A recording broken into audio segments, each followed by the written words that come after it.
La palabra de Dios contenida en este libro es la verdad que acepto creer, es la enseñanza que me comprometo a seguir y es la esperanza que me atrevo a confesar. Nada me impide recibirla, nadie me evitará que la haga parte de mi vida y por ningún motivo dejaré de proclamarla. Estoy aquí para leerla, oírla y vivirla diariamente. Amén. Señor Santo, gracias por tu palabra preciosa. La abriremos hoy, Señor, y que pedimos que nos hables a través de ella, con ella, Señor, que trascienda nuestro ser, nuestro corazón y nos bendiga, nos convierta, nos edifiques, nos hagas arrepentirnos o nos hagas alentarnos lo que tienes para nosotros hoy, por favor. Te lo pedimos en Cristo Jesús. Amén. Vamos al último profeta de los profetas mayores, último profeta del exilio, el profeta Daniel. ¿Qué recordamos de Daniel todos nosotros? Que oró 3 veces, abriendo las ventanas y la puerta de su casa. Estudiaremos una de sus oraciones. Una de sus oraciones, sus profecías son sentencias, son mensajes, pero algunas de ellas son oraciones. Él escribió las cosas que oró a Dios para que el pueblo supiera lo que era orar a Dios y qué pedirle. Y una de esas oraciones la vamos a estudiar ahora, pero vamos a estudiar también el contexto, una introducción de su libro. No, esta ocasión, si es algo que hicimos nosotros, yo escribí el guión de esto, alguien lo ilustró para que sea claro para nosotros. Y en esta ocasión, porque es una ilustración que nosotros hicimos, sí incluye la palabra de Dios, incluye el texto. Leeremos Daniel capítulo 9, versículos 1 a 19. Así es que usted lo puede leer junto con el lector, actor especial de voz que nos ayuda a hacer estos videos. Usted y yo podemos leer, o podemos guardar silencio y leer con nuestra mente, pero la cosa es que pongamos atención porque será la lectura bíblica, además de la introducción al libro de Daniel. Adelante. En el año 721 a.C., el imperio asirio atacó y masacró al reino del norte llamado Israel. La destrucción fue tal que no se sabe si fueron exiliados, asimilados o destruidos por completo. Desde entonces, se habla de las 10 tribus perdidas de Israel. El reino del sur, llamado Judá, donde estaba precisamente la tribu de Judá y la pequeña tribu de Benjamín, decidió rendirse y someterse al imperio asirio, y de esa manera soportaron el ataque. Fue a partir de ese momento que fueron llamados judíos. La dominación asiria duró 344 años, pero también se inició la nueva dominación de un imperio más poderoso, Babilonia. En vista de que los ahora llamados judíos pretendían liberarse del poder imperial, Nabucodonosor II, después de haber deportado a muchos de ellos a Babilonia, en el año 587 a.C., mandó destruir el templo de los judíos y la ciudad de Jerusalén. Se trató de la peor derrota y la más grande desgracia de este pueblo, lo cual fue una consecuencia de su grave pecado de abandono de la fe verdadera. En el año 539 a.C., el imperio persa conquistó Babilonia y se convirtió en el nuevo poder sobre los judíos y sobre muchos otros pueblos. El gobernante de este imperio, Sirio II, permitió el regreso de los judíos a su tierra santa y reconstruir su templo. Los profetas Jeremías, Ezequiel y Daniel no solo profetizaron esta disciplina de parte de Dios para su pueblo, sino que también lo vivieron. Fueron instrumento de Dios para proclamar a aquel pueblo atribulado las siguientes verdades: que ellos eran responsables de aquella catástrofe, que Dios se los había advertido mucho antes, que Él tenía planes para restaurarles, y que aún en medio del exilio, la tribulación y la derrota, Él estaba con ellos, que les amaba y les hacía un llamado al arrepentimiento. A pesar de la desgracia de Dios que fue predicada por los profetas, no todos respondieron con arrepentimiento y fe. Algunos de los judíos perdieron la esperanza de regresar a su tierra y su nación y se asimilaron a los babilónicos, adoptando sus costumbres y su religión idolátrica. Algunos se resistieron, manifestándose por medio de revueltas y apartándose de la gente de aquella cultura, creyendo que muy pronto podrían regresar. Otros, de acuerdo a la recomendación de Jeremías, se instalaron como ciudadanos del nuevo pueblo donde habitaban, pero manteniéndose fieles a su fe, compartiendo con ellos sus creencias en el verdadero Dios. En el libro que hoy estudiamos, encontramos el ejemplo de esta postura por medio de Daniel y sus amigos. Ellos se convirtieron en funcionarios del imperio que los había conquistado, pero no se convirtieron ni a sus costumbres ni a sus dioses. De ahí surgen las hermosas hazañas que vivieron. Daniel y sus amigos se mantienen santos y sin contaminarse de la comida de Nabucodonosor. Sadrac, Mesac y Abed-nego fueron echados al horno de fuego por no practicar la idolatría, y Dios los salva delante del rey idólatra y sus súbditos. Daniel es echado en el foso de los leones por violar la ley respecto a no orar a ningún otro dios que los babilónicos, y también es rescatado por Dios. Por medio de este profeta, Dios alienta a su pueblo con la gloriosa esperanza de su redención, su regreso a la Tierra Santa y la reconstrucción del templo. Leamos su apasionada oración de intercesión, de confesión y de petición de perdón a Dios. En el año primero de Darío, hijo de Asuero, de la nación de los Medos, que vino a ser rey sobre el reino de los caldeos, en el año primero de su reinado, yo, Daniel, miré atentamente en los libros el número de los años de que habló Jehová al profeta Jeremías, que habían de cumplirse las desolaciones de Jerusalén en 70 años. Y volví mi rostro a Dios, el Señor, buscándole en oración y ruego, en ayuno, cilicio y ceniza. Y oré a Jehová, mi Dios, e hice confesión diciendo: Ahora, Señor, Dios grande, digno de ser temido, que guardas el pacto y la misericordia con los que te aman y guardan tus mandamientos. Hemos pecado, hemos cometido iniquidad, hemos hecho impíamente y hemos sido rebeldes, y nos hemos apartado de tus mandamientos y de tus ordenanzas.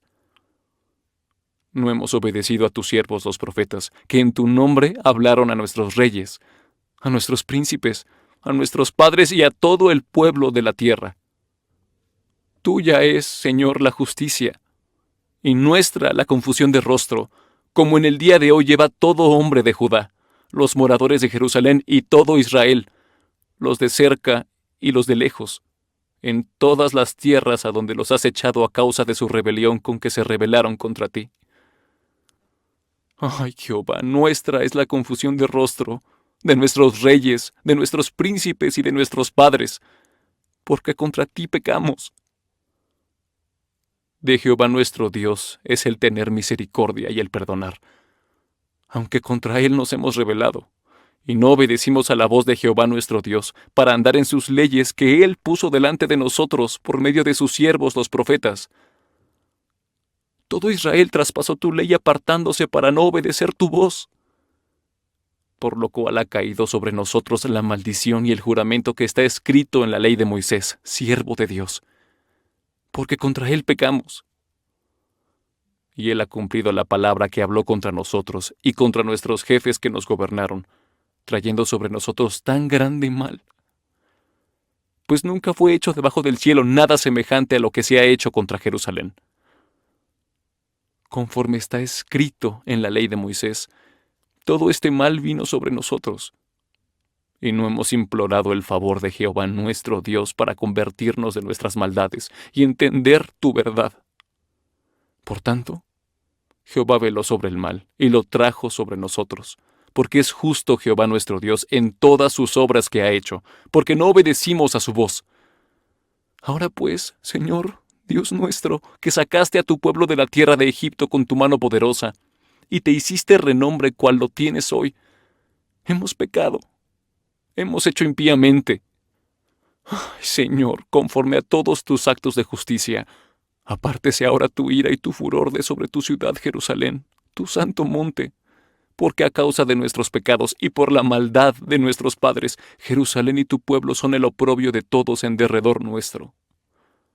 Ahora pues, Dios nuestro, oye la oración de tu siervo y sus ruegos, y haz que tu rostro resplandezca sobre tu santuario asolado, por amor del Señor. Inclina, oh Dios mío, tu oído y oye. Abre tus ojos y mira nuestras desolaciones y la ciudad sobre la cual es invocado tu nombre. Porque no elevamos nuestros ruegos ante ti confiados en nuestras justicias, sino en tus muchas misericordias. Oye, Señor, Señor, perdona. Presta oído, Señor, y hazlo. No tardes, por amor de ti mismo, Dios mío, porque tu nombre es invocado sobre tu ciudad y sobre tu pueblo. Estudiemos esta apasionada oración que eleva a Dios intercediendo por el pueblo y con ello nos enseña a orar, creer y esperar la restauración otra vez. Amén. Es la palabra de Dios, es útil para enseñar, para redarguir, para corregir, para instruir en justicia. Es bella, dice la palabra también, que es bella y es dulce más que la miel. Pero hay algo terrible en esta lectura. Hay algo terriblemente doloroso en esta aventura, en esta lectura. Todo lo que dijo Daniel ahí, usted y yo lo podemos orar en los mismos términos, porque es necesaria exactamente igual que en aquella época. ¿Notó usted eso? Todo lo que pide Daniel, yo lo pido también, igualito. Bajo las mismas circunstancias vivimos nosotros. No, en nuestro caso no hay un Nabucodonosor o un Ciro, hay otros de otros nombres. Tienen nombres, me los sé, no los quiero pronunciar.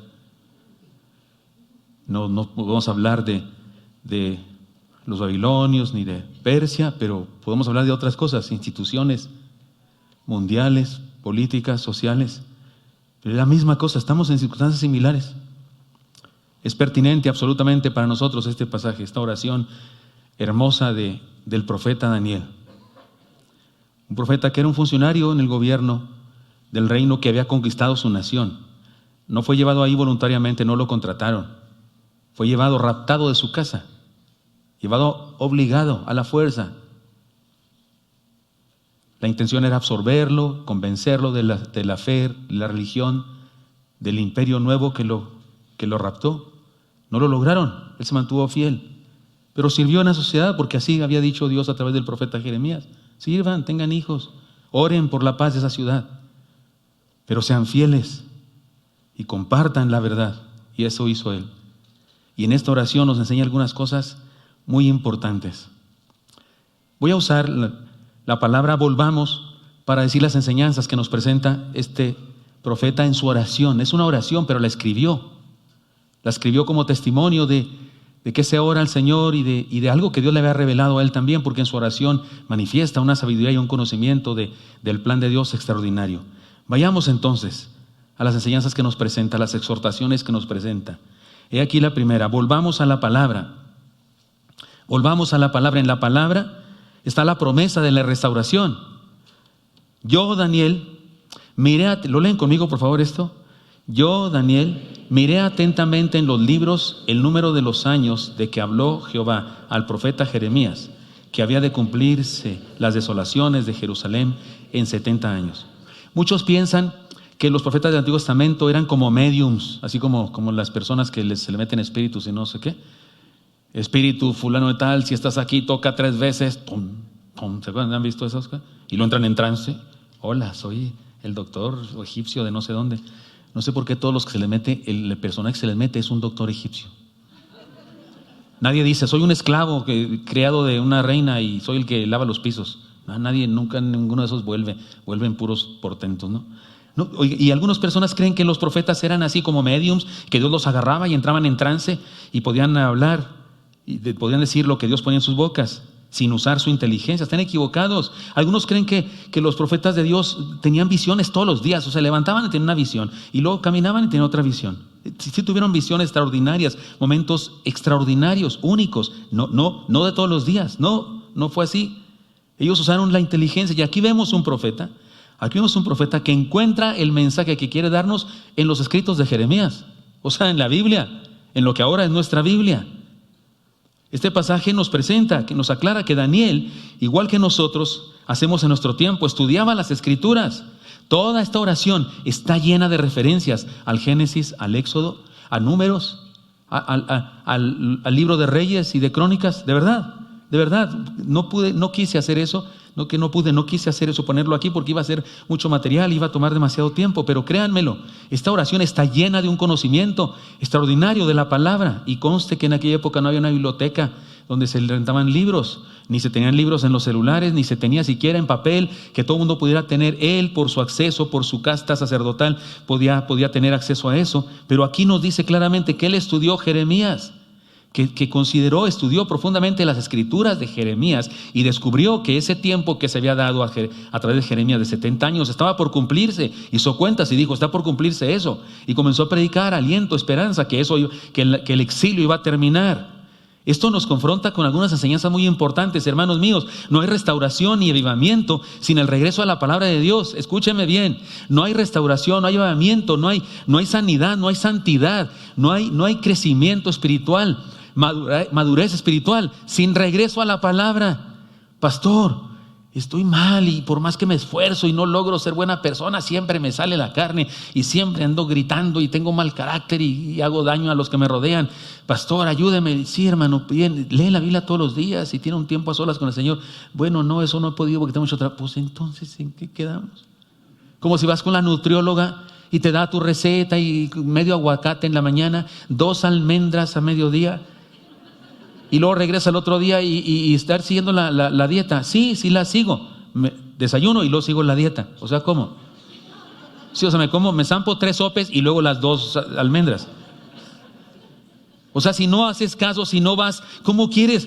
No hay restauración y avivamiento sin regreso a la palabra de Dios. El problema básico del alejamiento de Dios y la depravación de un pueblo o de una persona es precisamente la ignorancia voluntaria de la palabra. La ignorancia voluntaria de la palabra. Y digo, ¿por qué voluntaria? Porque el día de hoy tenemos acceso a la palabra. Yo tengo cientos, literalmente cientos. ¿No ha visto los devocionales o los sermones donde estoy sentado? ¿Ha visto atrás que lo que tengo atrás de mí? Cientos de Biblias de diferentes versiones y aquí en el iPad o en la computadora tengo otras tantas porque tengo un programa aquí, el Logos Mentado, y tengo montones de libros. ¿Cuántos son de que se convirtieron por ahí por los 70s, 80s? ¿Cuántos son de esa época? Porque todavía alcanzamos una situación especial. A tiempo atrás la política mundial era diferente a la nuestra. El bloque de países comunistas eran cerrados, perseguían a los cristianos, severamente perseguían a los cristianos, quemaban Biblias. Hubo una época en que en los países comunistas no había Biblias. En ocasiones en alguna ciudad, aunque hubiera 100 iglesias de cristianos secretos, cristianos subterráneos, no tenían una Biblia más que para unas 10, 15 iglesias, un solo ejemplar de la Biblia que escondían y cuidaban, porque si se los encontraban matarían a todos los que lo habían, como si hubieran tenido droga. Se traficaban Biblias. Hay un libro por ahí muy antiguo que se llama así, Soy traficante de Biblias. Un hermano que traficaba Biblias. Entraba a los países comunistas con Biblias escondidas, porque no tenía. Hay testimonios extraordinarios, hermosos de hermanos ancianos. Había un viejito. ¿Cuántos versículos se sabe usted de la Biblia? Porque este hermano se sabía todo el Nuevo Testamento de memoria, aunque usted no lo crea. El pastor le puede decir, hermano, ¿nos puede leer ahí Efesios? Sí, espéreme tantito, Efesios, mire, Efesios comienza así. Sí, y se soltaba el texto. Si usted no me lo quiere creer, entonces entiéndalo como un milagro de Dios. Había niños que se sabían toda la primera carta de Juan, cosas así. Heroicidades, personas que dieron su vida por guardar una Biblia secreta que tenían porque se perseguían. Cuando se traficaban Biblias, cuando se llevaban Biblias a esos lugares, no hombre, era una fiesta impresionante. ¿Sabe qué hacían Estados Unidos? Había una institución en Estados Unidos que andaba por toda Latinoamérica y por todo el mundo donde había libertad y nos pedía que apoyáramos, que compráramos una Biblia o 2 Biblias o 8 Biblias. Yo alguna vez hice mis ahorros, era estudiante, pero hice ahorros para pagar unas Biblias que yo compré. Le di a la institución prometía que compraría Biblias y las enviaría a esos países. ¿Saben cómo se llevaban Nuevos Testamentos y folletos evangelísticos a Rusia? Porque era imposible penetrar de otra manera. Llevaban barcos gigantescos a las orillas donde está la línea, no está pintada, pero donde está la línea del mar, ¿cómo se dice?, internacional y de lo que corresponde al país. Y ahí, tomando en cuenta las olas y los ríos que hay en el mismo mar, porque en el mar hay corrientes, ¿verdad? Ahí soltaban bolsas con aire que traían adentro un chicle, un Nuevo Testamento, un folleto, las soltaban y luego oraban. En el barco se hacía un culto de evangelización y se oraba por cada Biblia, por cada bolsita, para que el mar las llevara a la playa y en la playa las personas las encontraran. Y hubo testimonios de personas que encontraron una cosa de esas y que la abrieron y mientras masticaban el chicle, porque no había chicle en Rusia, mientras masticaban el chicle leían el folleto y se convertían. Testimonios hermosos que nos contaron de eso. Hay el testimonio de un hermano, hace poco murió ese hermano, su libro se llamó Torturado por Cristo, porque él mantuvo su fe cristiana en Rusia y fue torturado severamente. Y usted y yo tenemos Biblias, algunas valen 20 pesos. Hay Biblias económicas subsidiadas, porque todas son subsidiadas, que valen 20 pesos. Y a algunas personas les cuesta un trabajo leerla, a algunos cristianos les cuesta un trabajo leerla. Prefieren chutarse una película de 3 horas de carros chocando unos contra otros, rápido y furioso.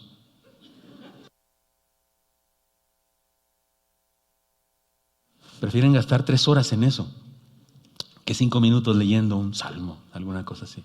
Yo sé, usted no es de esos, pero me refiero, estoy hablando de otros que no vinieron. Qué gente esa, ¿no? No hay restauración y avivamiento sin regreso a la palabra de Dios. Ese es el problema, la ignorancia voluntaria de la palabra de Dios. La ignorancia voluntaria de la palabra de Dios. Quien no estudia la palabra de Dios a profundidad es vulnerable a cualquier viento de herejía del mundo. Enseñemos a nuestros niños, esa es la solución, esa es nuestra estrategia, enseñemos a nuestros niños la palabra de Dios. No dice el Shema, el escucha judío, oh Israel, Jehová nuestro Dios, Jehová uno es, y las cosas que yo te mando hoy las enseñarás a tus hijos y a los hijos de tus hijos, las hablarás cuando estés en tu casa y cuando andes por los caminos, las escribirás en los dintales de la puerta de tu casa, en tus paredes, y las dirás de noche y de mañana. Que nuestros niños cuando se despierten, no solo lean, no solo vean el cuadro ahí de Darth Vader, I'm your father. Quitemos tantito ese cuadro y pongámosle, no sé, un texto bíblico. Alégrate, joven, en tu juventud y tome placer tu corazón, y esas cosas.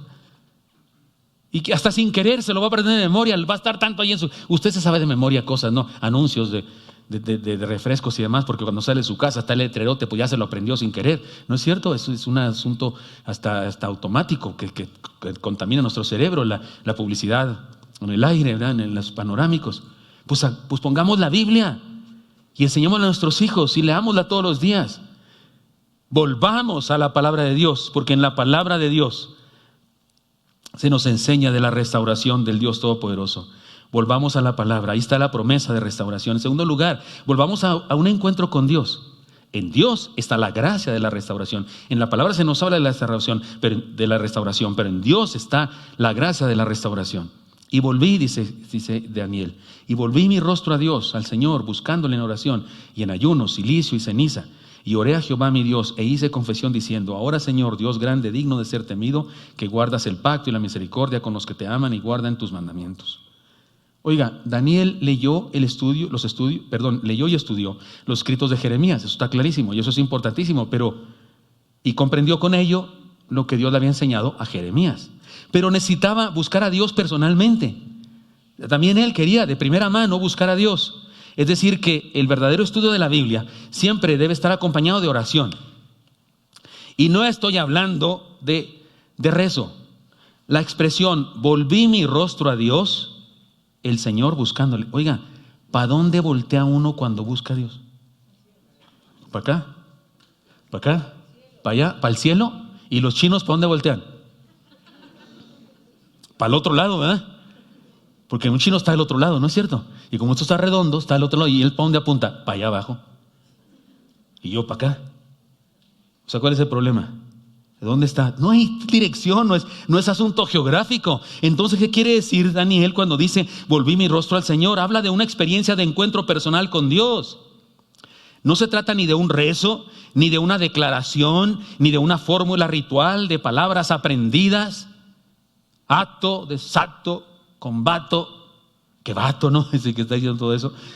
No se trata de frases, se trata de una experiencia personal de primera mano en la que nos comunicamos con Dios de manera real, cercana, íntima, en la dimensión espiritual. Yo sé que algunos, especialmente los de mi edad y ya con COVID además de varias veces, sí se nos va la onda de repente. Y sí nos pasa que estamos hablando con la esposa y de repente nos perdemos. Y ya todos los hombres, todas las mujeres se quejan de que los hombres a veces no ponemos atención. Cuando mi esposa me dice eso, le digo, ¿qué dices? No, es cierto. Todas las mujeres se quejan de eso, si somos así, los hombres distraídos, esas cosas. Pero con intención de platicar, no, pues atendemos. ¿Por qué de repente se nos va la onda cuando estamos orando? Sí, Señor, y no sé qué, y luego, ganó el América, el Cruz Azul. Por cierto, sí ganó 3-2. Ay, perdonen, azules. Y se nos va la onda, se nos perdemos. ¿Sabe cuál es la idea? Que no tenemos un encuentro en ocasiones. Estamos rezando. Cuando tenemos un encuentro y dice, aquí está Dios, pues ¿cómo se me va a ir la onda? Si aquí está. Soy consciente de eso. Valdría la pena esforzarnos en eso, en tener encuentros con Dios, que eso es oración. Se trata de una experiencia personal de primera mano en la que nos comunicamos con Dios de manera real, cercana, íntima en la dimensión espiritual. Está muy claro, está pero muy lejos de esta práctica de Daniel, esa supersticiosa práctica en la que algunos se ponen a hablar hasta con el diablo para reprenderlo. Hay gente que le ora al diablo por Dios. ¿Qué les pasa?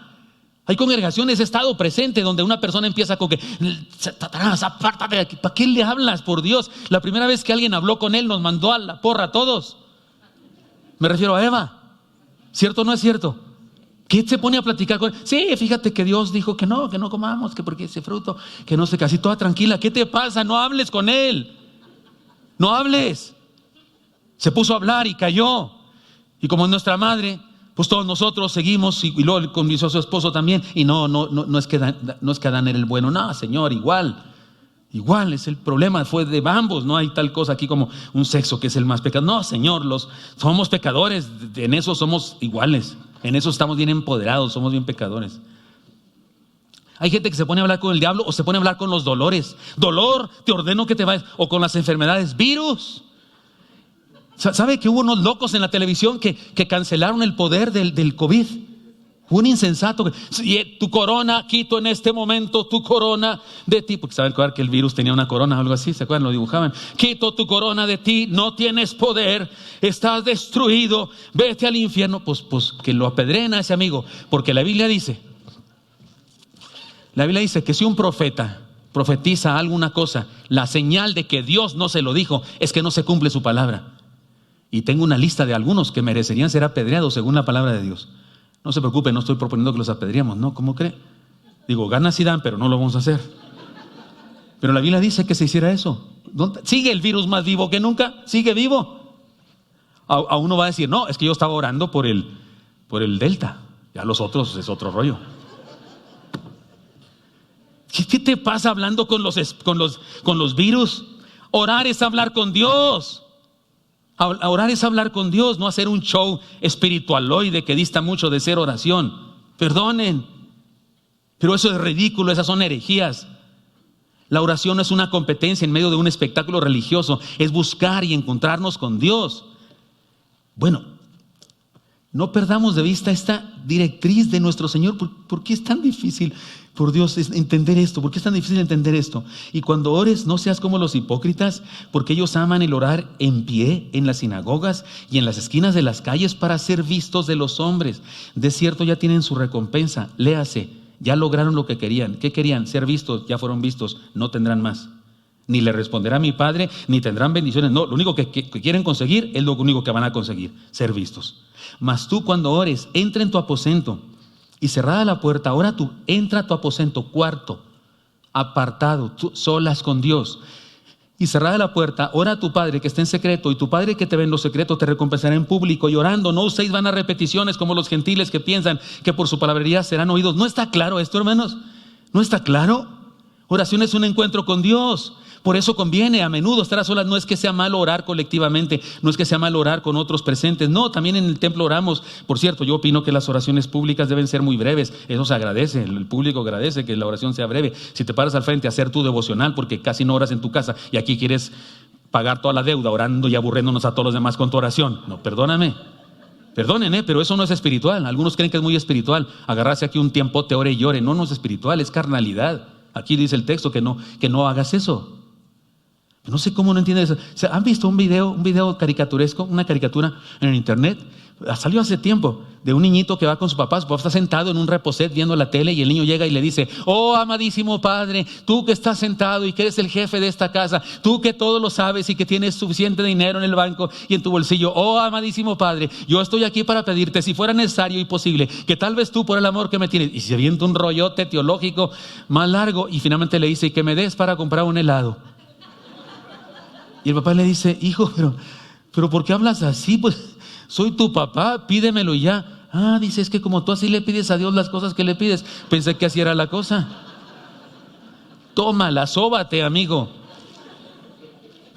¿Por qué creemos que Dios entiende? Hay quien hasta le dice textos bíblicos a Dios, Señor, como dice tu palabra, ahí en Corintios 5 creo, Señor. Sí, ahí donde dice, y Dios dice, ¿qué dije? ¿Qué dije, hijo? Pero recuérdame qué dije.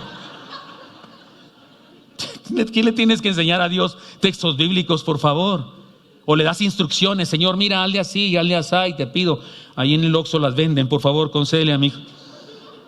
Es Dios, por favor, habla como hablas con una persona real, porque es una persona real. Y dile lo que necesitas y sin actuaciones, sin hipocresías.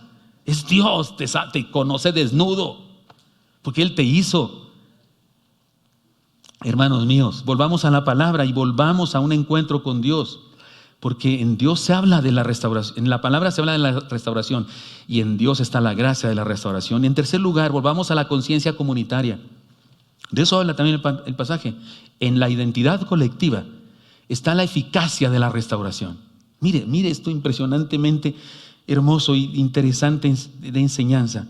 Dice Daniel, hemos pecado, hemos cometido iniquidad, hemos hecho impíamente y hemos sido rebeldes y nos hemos apartado de tus mandamientos y de tus ordenanzas. No hemos obedecido a tus siervos los profetas que en tu nombre hablaron a nuestros reyes, a nuestros príncipes, a nuestros padres y a todo el pueblo de la tierra. Tuya es, Señor, la justicia y nuestra la confusión del rostro.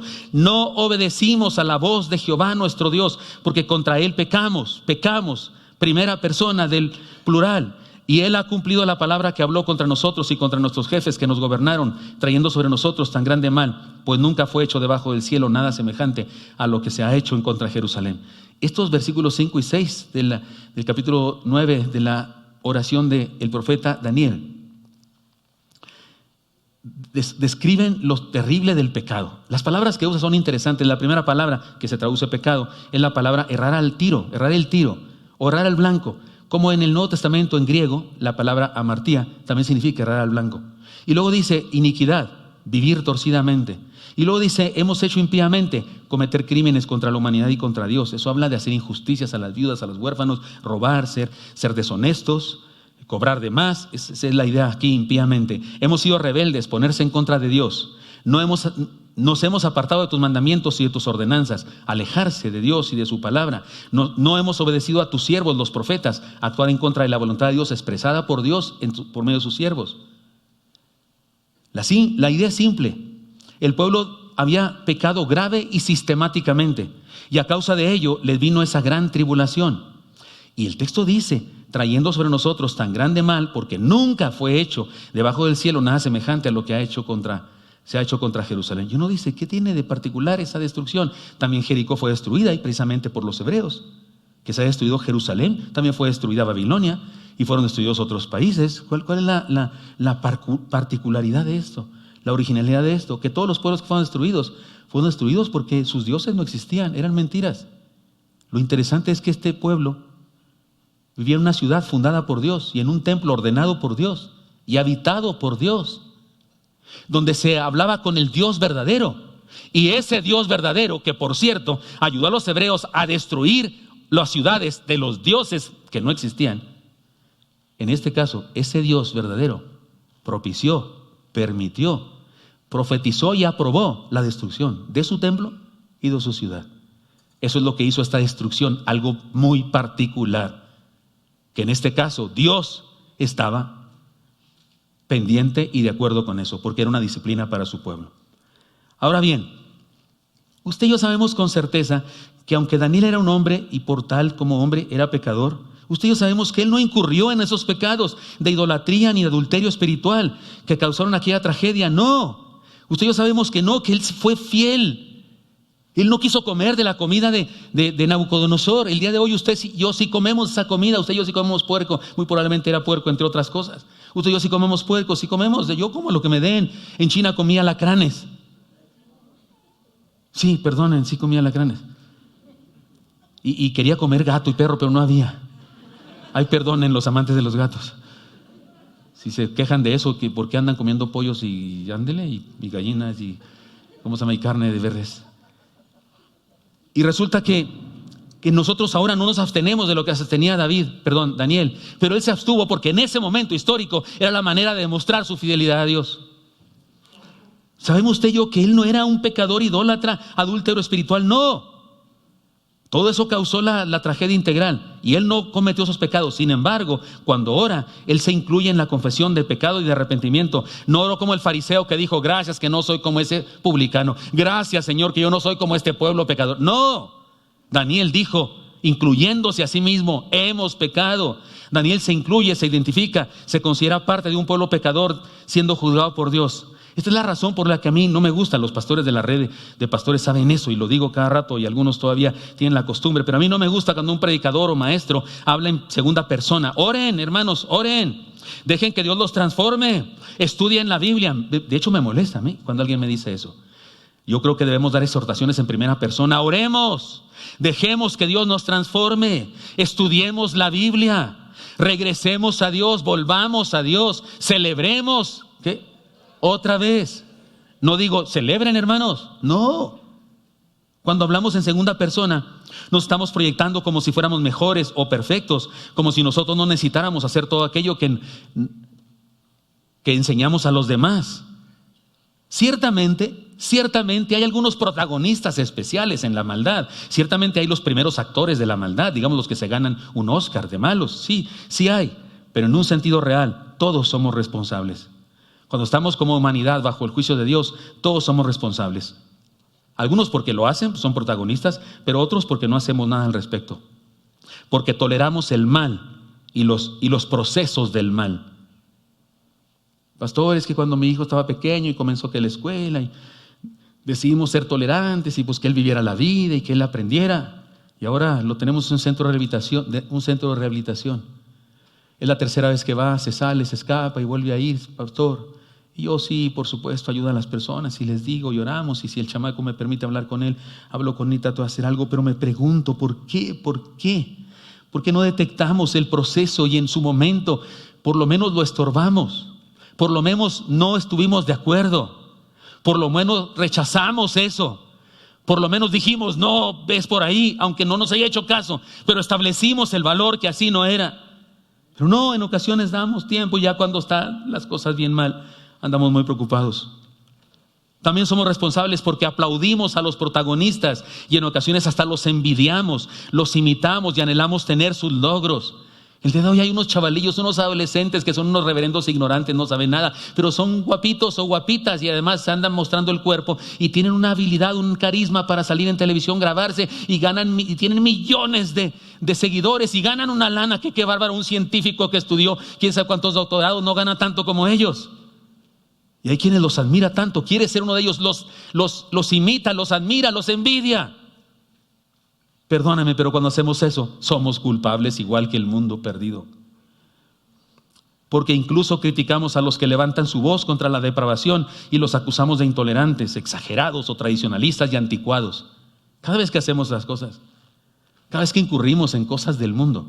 Vean por favor la respuesta que di el día de ayer sábado en el Pregúntale al Paz a una pregunta que me hicieron con respecto a cosas de esas. Escúchelo por favor. Cada vez que hacemos eso, cada vez que hacemos cosas del mundo, que a lo mejor no son malas. Pablo dijo, todo me es lícito, pero no todo conviene. Todo me es lícito, pero no todo edifica. Hay cosas que tal vez tú dices, no hay manera de que sea bueno, pero yo te preguntaría, ¿honra a Dios eso? ¿De qué manera edifica eso?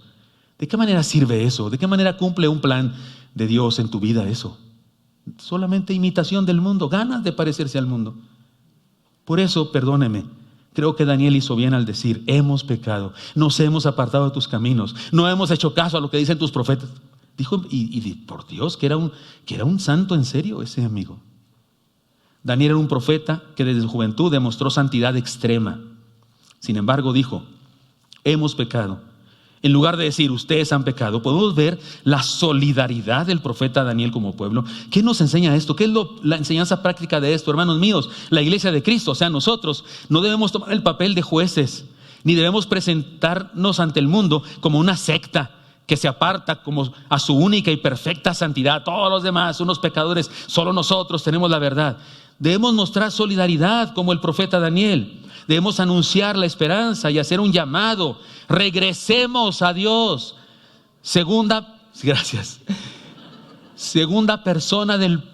Primera persona del plural. Regresemos, no regresas, regresemos a Dios. Busquemos restauración de nuestra familia, de nuestra nación, de nuestro mundo, con la conciencia del pecado comunitario. Somos responsables. Busquemos el perdón de Dios como comunidad, con la conciencia de responsabilidad colectiva. Busquemos a Dios con la conciencia de la destrucción que todos estamos viviendo. Somos responsables, incluso porque votamos. Y eso nos hace responsables también de lo que pasa en los países. Dijo alguien por ahí que los pueblos tienen el gobierno que se merecen. Volvamos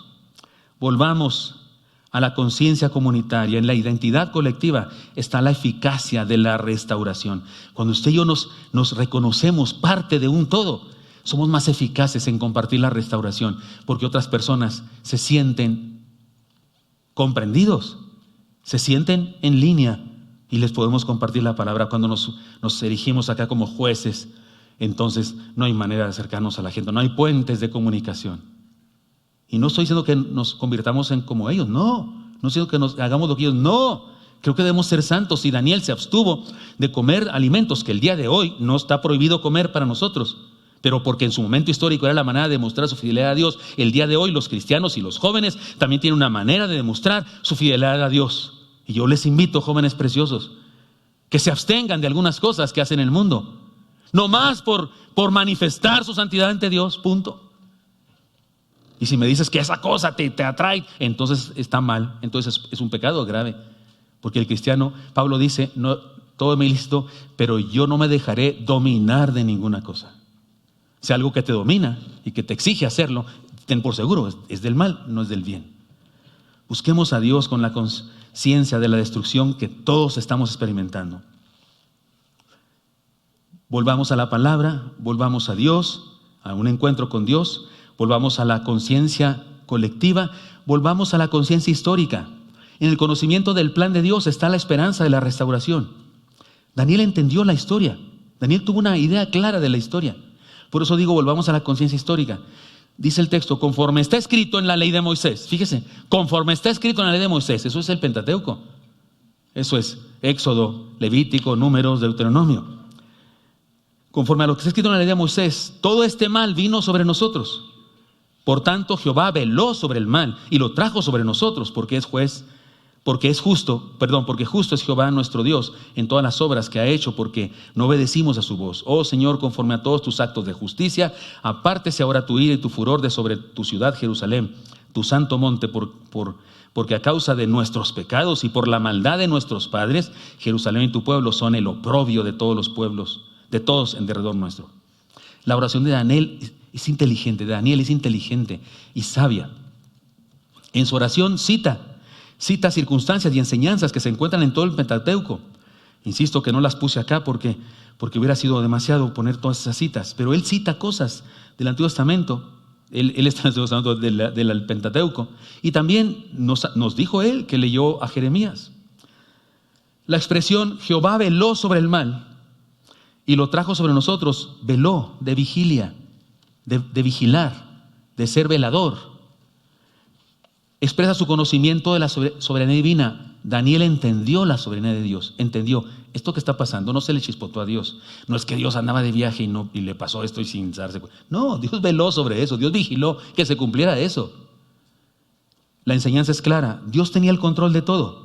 Es decir, que la tribulación de la nación hebrea no aconteció sin la aprobación de Dios y sin que Dios tuviera un propósito santo en medio de todo. No pasó porque Dios se le fue. No, Él sabía todo. Y es más, lo tenía bajo control. Veló sobre eso. Se ocupó de que se cumpliera lo que Él había profetizado que iba a pasar. Tiene el control, es la idea. Daniel oró con conocimiento de causa y propósito. Oró entendiendo lo que estaba pasando. Se estaba cumpliendo las advertencias que Dios había hecho en varias ocasiones en el pasado. Eso estaba pasando. Particularmente las maldiciones de la desobediencia que se encuentran en Deuteronomio. Particularmente la respuesta de Dios a la oración de Salomón. Ahí en Deuteronomio hay un pasaje que se llama así, incluso los títulos que le ponen los editores dice maldiciones por la desobediencia. Y una lista grande de lo que iba a pasar si el pueblo era desobediente. Cuando Salomón dedicó el templo a Jehová, Dios le dijo a Salomón, si ustedes me siguen, si me honran, yo estaré con ustedes, los bendeciré, tendrán victoria sobre sus enemigos, tendrán cosechas abundantes y serán felices. Pero si ustedes se apartan de mí, y dice Dios, y eso harán. Si ustedes se apartan de mí, y sé que eso harán, seguirán a otros dioses y ídolos y perderán cosas feas, ustedes van a tener problemas, van a tener hambruna, van a tener plagas, van a tener derrotas de todos sus enemigos. Y Dios les advierte eso, que sabe que va a pasar. Y luego ahí viene el texto hermoso que dice: si se humillare mi pueblo sobre el cual mi nombre es invocado, y oraren y se arrepienten de sus malos caminos, entonces yo iré desde los cielos, sanaré su tierra. ¿Se acuerdan de eso? Perdonaré sus pecados, sanaré su tierra. Eso está citando Daniel. Daniel entiende eso. Entiende lo que está pasando. Esta desgracia que tenemos, Dios la profetizó porque hicimos lo que Él dijo que no debíamos hacer, y lo hicimos, pero también dijo que nos iba a bendecir. ¿Se acuerdan? Hace unos domingos yo dije esa enseñanza, que cuando usted y yo, cuando veamos tribulación y las cosas vayan mal, que debemos decir, todo va bien. ¿Se acuerdan que les dije eso? Dije, todo va bien. Si alguien te pregunta, oye, ¿cómo estás? De la patada, pero todo va bien. ¿Cómo que va bien? Sí, va bien, porque esto que está pasando significa que viene la restauración. ¿Se acuerdan que enseñé eso? O sea, si hay diluvio, buena cosa. ¿Cómo que buena cosa? Sí, quiere decir que viene el arco iris. ¿Sí me explico lo que quiero decir? Eso está entendiendo Daniel, tiene conciencia histórica, lo entiende. Oró con la seguridad de que al reconocer su pecado y buscar a Dios, serían restaurados. Oró con la convicción de que aquello que estaba en las manos, que aquello que estaba en las manos de Dios era parte de su plan. Y que aquello estaba en las manos de Dios y era parte de su plan, y finalmente serían bendición. Lo entendió, no estaba tan angustiado. Oró con una conciencia histórica y profética, es decir, sabía la causa y el propósito de aquella experiencia. Tuvimos este mes que pasó recién, mi esposa y yo, una aventura de fe extraordinaria, impresionante. Ustedes saben, mi esposa fue operada así invasivamente de su cráneo. Le extirparon un pedazo del tumor, pero otro pedazo del tumor se quedó ahí. Luego le hicieron una cirugía a través de rayos de gamma knife, unas radiaciones para matar el tumor. Y la intención es que el tumor no crezca más, decrezca, se muera, no va a desaparecer nunca, no se puede, solo la mano de Dios, pero no era para destruirlo porque no se puede destruir. Tendrían que dar una radiación mucho más grande que afectaría su cerebro. Es una radiación tal que solamente afecta al tumor, y entonces lo bueno es que el tumor decrezca. Pero el radiólogo, el que hizo la resonancia magnética, pues mide el tumor, cómo está el tumor, y lo compara con la anterior resonancia magnética. Entonces lo mide así muy científicamente, sus dimensiones, y multiplica la maquinita y dice qué tamaño está. Y la noticia que nos dio es que había crecido por lo menos el 50%, que significaba que si medía 1 centímetro ya medía 1,5, y si medía 2 centímetros ya medía 3. Eso era pésima noticia, terrible noticia, porque el asunto de un tumor, si está decreciendo, no importa cuánto por ciento, va para abajo. Pero si está creciendo, no importa que sea 1%, si está creciendo, eso es malo. Y la noticia que nos dieron creció con respecto al anterior. Eso nos dio un mes difícil. Mi esposita, gracias a Dios, estuvo así triste unos días, un día tal vez, pero luego Dios la bendijo y dijo, bueno, voy a vivir así. No siento nada. Si eso dicen, bueno, pero voy a vivir, voy a esperar que me diga el otro doctor, los otros doctores, los que la operaron. Pero pasamos un mes pues en oración y esas cosas. Finalmente fuimos al médico y gracias a Dios los médicos, estos que la operaron, tienen otra manera de medir el tumor, no es con distancias. No, hay otro método más sofisticado que ellos tienen en sus aparatos para medir su volumen exacto, porque el tumor no es cuadrado, no es como para medirlo altura por anchura y profundidad, y lo multiplicas, no sé qué, raíz cuadrada, quita el número que pensaste, y no es así. No, el tumor es una bola llena de tumorcitos, y ¿sí me explico? Es deforme, no tiene manera de medirse así con regla. Pero la máquina esta sí tiene manera de medir su volumen de forma perfecta, exacta. Y la noticia es, no ha crecido, señores, no ha crecido, decreció. ¿Cuánto por ciento? 9%. Yo dije, me importa un comino cuánto. Si me dicen 1%, está bueno, va para abajo. ¿Están de acuerdo conmigo en eso? Si va decreciendo, no importa cuánto, va para abajo. Ahorita es 1, pero al rato será más. Es bendición. Incluso que no hubiera crecido, ya era bendición. Pero que esté decreciendo es bendición. Nos regresamos llorando de alegría. Mi esposa hasta quería abrazar al doctor, nomás que como es de esos muy serios, porque es neurólogo, o sea, son la cumbre de la cadena alimenticia de los médicos, o no sé cómo decirlo. O sea, sea, son los depredadores más altos, ¿no? Las dos doctores tremendos, de buenos y de lindas personas. Pero nos fuimos, nos paramos, yo vi un restaurante ahí, le dije, usted, vamos a celebrar, y fuimos a celebrar, hasta el mesero se sorprendió porque pedimos como que era para toda la semana. Pero era de gozo, no de hambre, no lo acabamos, todavía ayer comimos algo de lo que nos quedó, todavía, porque ya ve que uno se lleva, yo sí soy de los que se lleva para su casa, no me importa el manual de Carreño, me importa poco. Y resulta que, para los que no saben, es el que escribe sobre las reglas de decencia y no sé qué. Y resulta que celebramos. Y cuando venía mi esposa íbamos platicando. Y yo le dije a mi esposa algo que le gustó a ella. Le gustó, y después de analizarlo también a mí me gustó. Le dije a mi esposa, no. Le dije, yo no estaba así desilusionado. No, yo no, porque dije, no, este es el que hizo el estudio. Ese no sabe todo. Había que esperarnos a los doctores, a los expertos. Le dije a mi esposa, no, yo no me meto al ataúd hasta que no me muera.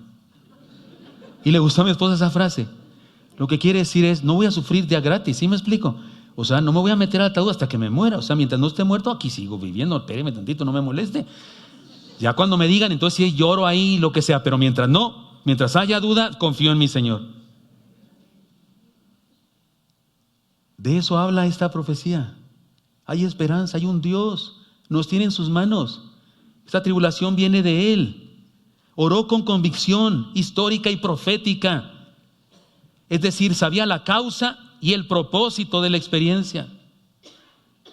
Sabía que aquello era estar en las manos de Dios y que Dios traería bendición. Y quería que el pueblo fuera restaurado ahí, ahora. No solamente, cuando regresemos, edifiquemos la ciudad, edifiquemos el templo, entonces gozaremos de restauración. No, Daniel está diciendo, no, celebremos la restauración incluso en Babilonia. Él estaba en Babilonia en el sentido del país, no en el sentido de la baba Babilonia, en el sentido de Babilonia. Él estaba en Babilonia y ahí experimentaba restauración porque soy pueblo de Dios. Esto nos presenta un desafío, hermanos. Mire, volvamos a la palabra, volvamos a Dios, volvamos a la conciencia comunitaria, volvamos a la conciencia histórica y además, he aquí el desafío a vivir la restauración ya. Vivamos la restauración ya, no cuando pase, no sé qué, ya. En saber que no podemos está el poder disfrutar la restauración. En Cristo, esta es una ¿cómo se llama esta figura literaria? Es una paradoja. En Cristo, el saber que no podemos es poder. ¿Me expliqué? En la fe, el saber que no podemos es poder.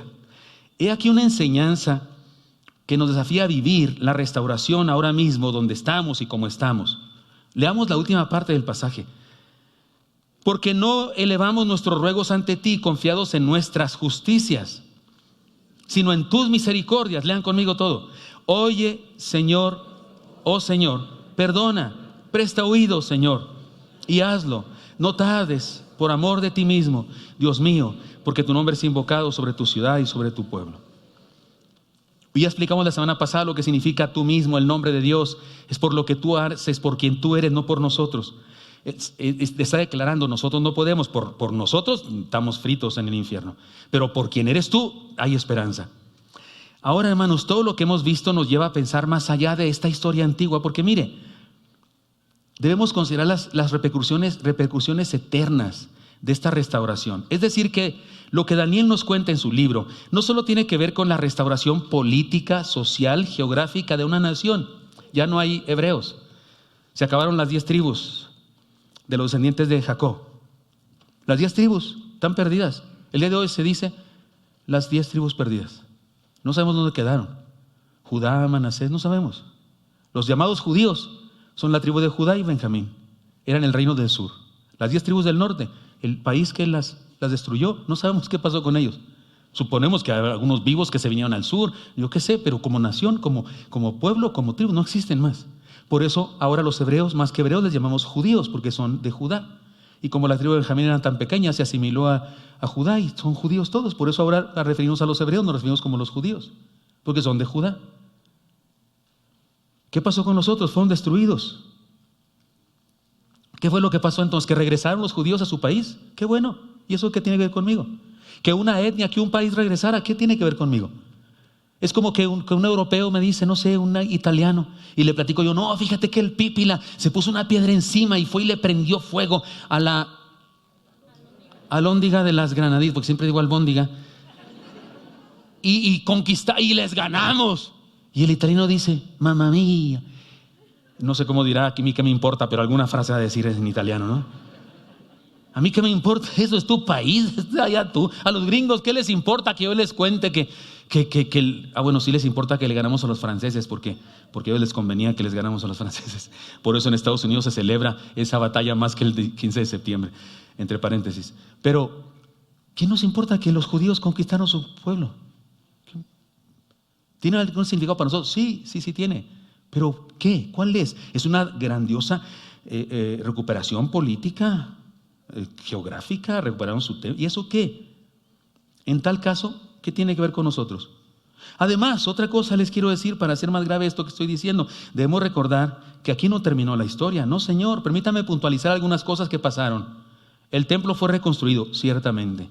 Después del regreso del exilio fue construido. Pero ya leímos, ustedes y yo, en un profeta anterior, leímos que cuando estaban reconstruyendo el templo de Jerusalén, los viejos, los que conocieron el templo original, lloraban cuando estaban viendo la reconstrucción. ¿Se acuerdan por qué lloraban?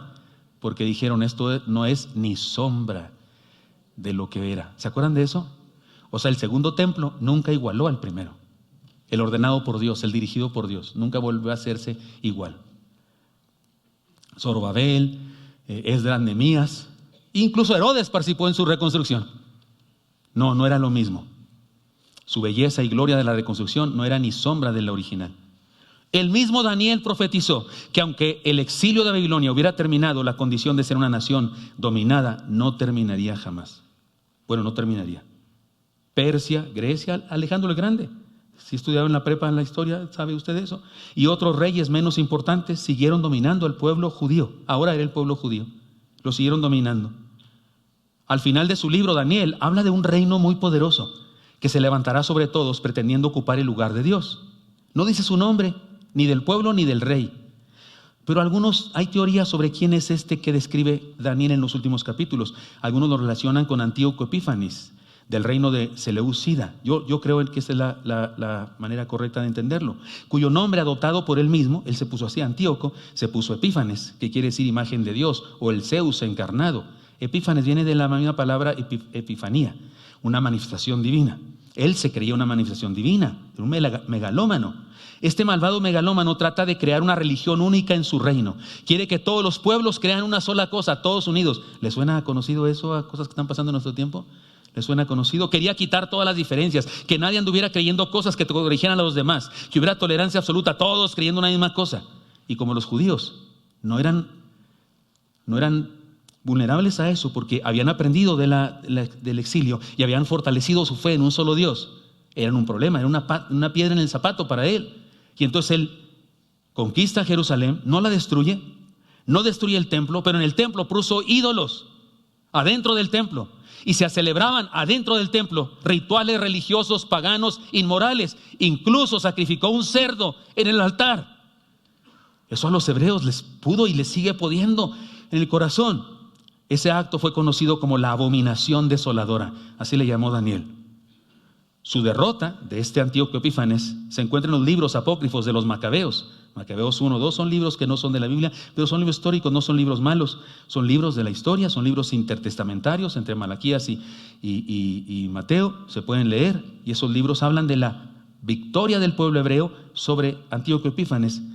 Y la fiesta judía del Hanukkah de los judíos, que es una fiesta importantísima para ellos hoy, celebra esa victoria. Algunos piensan que eso que dice Daniel, esa profecía, se refiere a Antíoco Epífanes. Algunos otros creen que no. Los judíos creen que así es, que fue Antíoco Epífanes. Pero los cristianos, algunos piensan que se trató del imperio romano. Se refiere a Roma en el primer siglo, que es ese reino malvado, poderoso que se cree Dios. Y la abominación desoladora, ellos piensan que es la muerte de Cristo. Yo creo que originalmente se refiere a Antíoco Epífanes, pero me sale igual. Yo creo que sí, el César romano era un Antíoco Epífanes y el reino de Roma era una Babilonia. De hecho, Juan, el apóstol que escribe el Apocalipsis, llama a Roma Babilonia, la grande, y cómo se destruye. Y pienso que sí, haber crucificado a Jesús fue una abominación desoladora. Otros piensan que se trata de un imperio que va a venir, que es una profecía de que aún no se cumple y que va a venir un imperio muy grande cuando venga el anticristo, y que ese anticristo va a pretender unificar la religión y va a reconstruir el templo de Jerusalén y va a tratar de sentarse en el templo de Dios como si él fuera Dios. Bueno, si eso pasa, yo estoy vivo, yo voy a decir, a eso también se refiere Daniel. Y hay una discusión, y cada libro que usted lee de la Biblia cristiana que habla de esta profecía de Daniel, cada libro dice una cosa diferente. Yo digo, ¿para qué se pelean? A mí me parece que todos tienen razón. De veras, es mi interpretación. Yo no me peleo. Los que dicen que era Antíoco Epífanes, yo digo, sí, sí era. Los que dicen, no, era Roma y su imperio y su César, yo digo, sí, sí era. Y los que dicen, no, va a ser uno que viene, pues yo digo, no viene, ya está aquí. Si quieren, luego les digo a quién considero Antíoco Epífanes en nuestro tiempo. Y a quién considero la bestia y el anticristo y el falso profeta. Están presentes, están ahora mismo entre nosotros. Porque en cada temporada se manifiestan esos poderes de maldad. El significado real de esta profecía, insisto, es controversial, pero el hecho de que sea controversial es la clave para que entendamos la enseñanza. Se las comparto. Hermanos míos, ¿puede usted el día de hoy ir al templo de Jerusalén, el templo de Salomón, visitarlo, tomarse fotos ahí en las puertas, en el atrio, la puerta la hermosa? ¿Puede usted hacer eso? No. ¿Alguien ha ido a Jerusalén? ¿Qué hay ahí en Sion? ¿Qué hay ahí? Una mezquita musulmana, el lugar más importante de la religión del Islam. No hay un templo, el templo de Salomón, no está. Así es que aquella reconstrucción fue una gran victoria, pero volvió a caer. El mismo Herodes ayudó en su reconstrucción, pero en el año 70 después de Cristo vino un general romano que después llegó a ser emperador y destruyó Jerusalén y el templo, y se cumplió la profecía de Jesús en Mateo 24 que dijo, no quedará piedra sobre piedra. Así es que no nos fijemos, no nos quedemos en el cumplimiento profético, político, material, humano. Pensemos en la enseñanza eterna más allá. Déjeme lo digo de la siguiente manera para concluir. Los creyentes en Dios, mientras estemos en este mundo, no estamos en casa. Mientras usted y yo estemos en este mundo, en este planeta Tierra, viviendo la vida material, no estamos en casa, nunca estamos en casa. Somos exiliados. Siempre usted y yo somos exiliados. Discúlpeme si le cuesta trabajo entender eso y a usted le gusta mucho esta idea de la tierra y no se quiere ir de aquí nunca jamás en la vida. Como decía Corrie ten Boom, ¿cómo se dice eso? Decía ella, he aprendido a no agarrar las cosas materiales con mucha fuerza para que no me duela tanto cuando se me las quiten. Mire, le pruebo con la Biblia que no somos de este mundo. Amados, léanlo conmigo por favor. ¿Está en la palabra? ¿Está acá? Sí, léanlo conmigo. Amados, yo os ruego como a extranjeros y peregrinos que os abstengáis de los deseos carnales que batallan contra el alma. O sea, Pedro, ¿cómo nos llama, hermanos? Extranjeros y peregrinos. Somos extranjeros y peregrinos. Mire cómo dice el autor o la autora de la carta a los hebreos. Lean conmigo. Conforme a la fe, murieron todos estos sin haber recibido lo prometido, sino mirando de lejos y creyéndolo y saludándolo y confesando que eran extranjeros y peregrinos sobre la tierra. ¿Y quiere más? Le doy la autoridad de Jesús mismo en su oración intercesora. Juan capítulo 17, cuando ora al Padre y le dice, no ruego solamente por estos, sino por los que van a creer en mí, por el testimonio de estos. O sea, nos incluye a nosotros. Y luego dice, no te pido que los quites del mundo, sino que ¿qué? Que los guardes del mal. Y luego dice, no son del mundo, pero están en el mundo. No son del mundo como yo no soy del mundo. No somos de acá, hermano. Por eso de repente pues no nos acomodamos, como que no nos sentimos cómodos. Algo nos duele, ¿no? Es el resorte del sillón, pero algo más en el alma también nos duele. Y no logramos acomodarnos en este mundo porque no somos de aquí. No somos de acá, somos peregrinos, extranjeros. Vamos hacia otra tierra. El mundo en que vivimos no es nuestra tierra prometida, más bien es nuestra Babilonia. ¿Estoy hablando claro?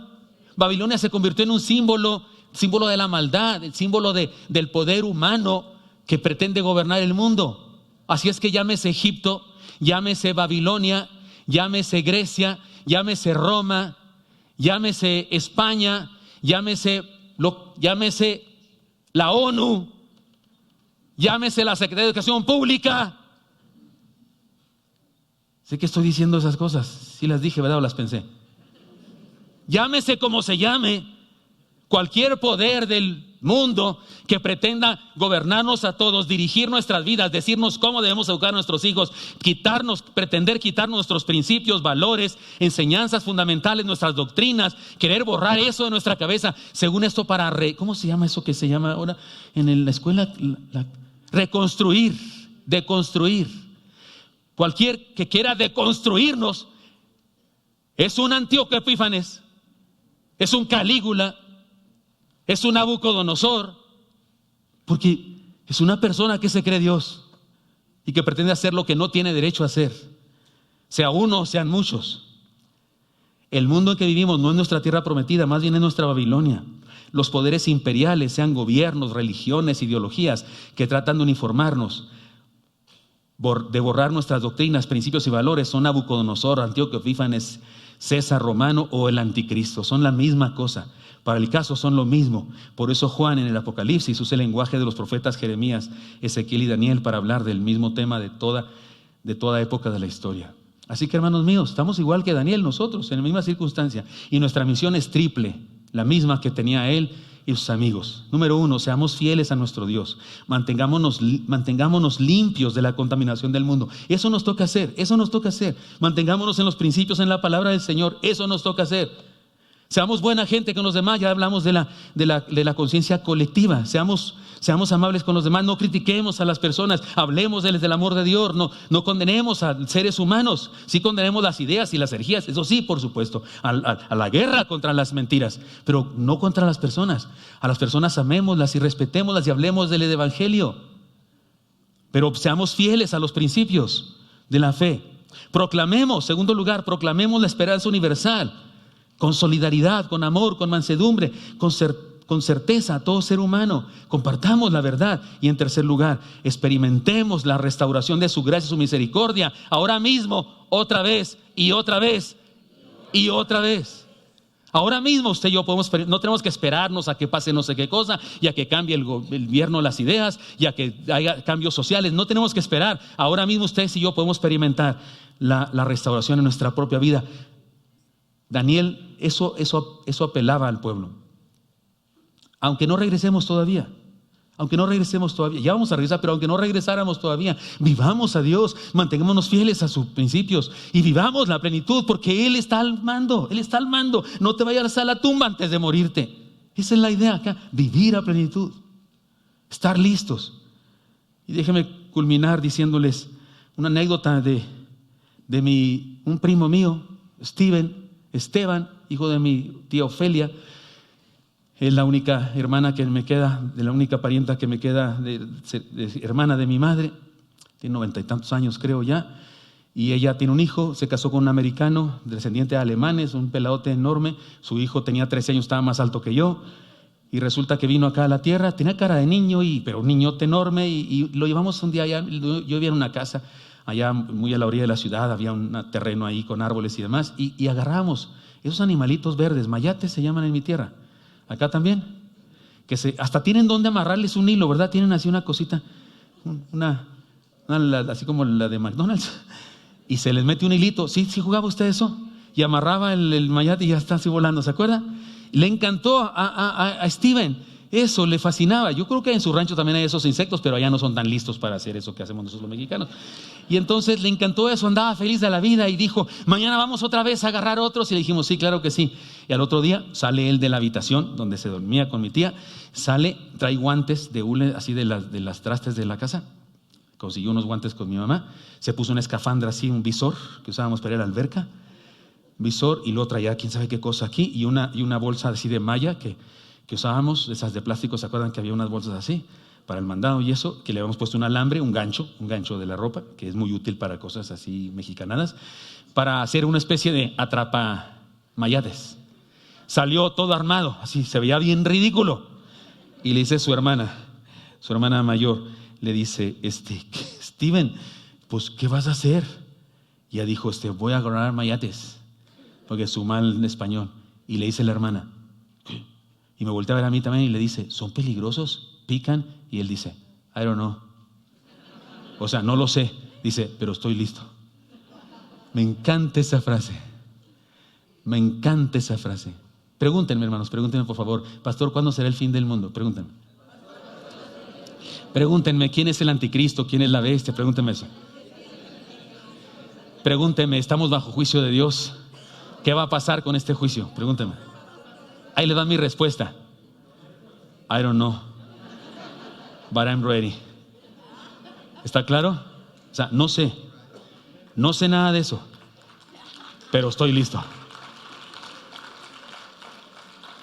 Esta es la enseñanza de Daniel. No confíen que el templo que lo vamos a construir, Daniel no lo sabía, pero pudo haber dicho que lo vamos a construir. ¿Qué creen? Nos lo van a destruir otra vez. Otra vez nos lo van a destruir. No pongamos nuestra mirada en el templo. Por eso hay gente el día de hoy que se va a reconstruir. No sé si va a reconstruir, pero no creo que a Dios le importe un edificio. Le importa nuestra alma, nuestra vida y las enseñanzas que Él tiene para nosotros, no espirituales, para un reino superior, no en la tierra, sino allá. Pero ahí andamos siempre poniendo la mirada en lo material. Daniel pudo haber dicho, sí, ¿qué creen? Sí vamos a regresar, sí lo vamos a reconstruir, pero ¿qué creen? Se va a destruir otra vez. Pero un día Dios nos va a llevar de aquí a la verdadera nación nuestra, porque ni aquí Jerusalén es la nuestra, somos exiliados aún en Jerusalén. O sea, el pueblo hebreo debería entender que aún en Jerusalén seguía siendo exiliado, que aún en su templo y en su ciudad, aún ahí eran peregrinos, igual que todos nosotros, que también somos judíos espirituales. Si logramos entender eso, hermanos, estoy seguro que usted y yo podemos vivir con más felicidad, con más pasión, con más alegría, con más fe, con más esperanza, con más fidelidad a los principios del Señor. Entendiendo eso, volvamos a la palabra, volvamos a Dios, a un encuentro con Él, volvamos a la conciencia comunitaria, volvamos a la conciencia histórica, que hay un plan de Dios y que está cumpliendo. Y entendamos que las profecías de Dios tienen un cumplimiento más allá del cumplimiento inmediato de la reconstrucción de una ciudad. Tiene un cumplimiento eterno más allá, a donde ustedes y yo un día estaremos juntos celebrando. Y allá en el cielo no va a haber libros de texto para los niños de primaria con semejantes aberraciones. No, Señor. Ni va a ser necesario libros de texto. Va a haber, todos conoceremos a plenitud la verdad de Dios y habrá una plenitud que no nos podemos imaginar. Confiemos en eso. Esperemos en eso. Luchemos en esta vida tratando de ser felices, buenas gentes, honrados, compartiendo la fe con otros. Porque no sé cuándo será todo eso. Como dijo Stephen, I don't know, but I'm ready. No sé, son venenosos o no me importa, pero estoy listo. Ya estaba de ridículo mi primo. A ver si no me está escuchando, porque a veces se conectan en los cultos. Hola, ¿cómo estás, Stephen? Y sí entiende, porque sí habla español y entiende todo, mi primo. Pelote está y así, porque es físico de esos que hacen. Trabaja ayudando a personas en drogadicción a salir de sus problemas. Y esa enseñanza que él ni sabe que me la dio cuando era un niño, me quedó grabada. Hermano mío, ¿sabe usted cuándo se va a acabar esto? ¿Sabe hasta dónde vamos en el juicio? Contésteme, por favor. But I'm ready, pero estoy listo, pastor. Vientos. Sí entendimos bien. Señor Santo, aquí estamos, Señor. No sabemos algunas cosas, Dios, pero estamos listos. Estamos listos para lo que venga, porque confiamos en ti, que tienes el control, que nos tienes en tus manos y que tienes un plan. Y sabemos que la restauración, más que aquí en la tierra, es una cuestión espiritual en nuestro corazón ahora mismo y que se consumará de una manera plena en los cielos contigo. Bendice a mis hermanos y mis hermanas, los pongo en tus manos a cada uno, Señor, para que hagas de nosotros esos profetas como Daniel, que vayamos por el mundo compartiendo esperanza. Te lo pido que así sea en Cristo Jesús. Amén.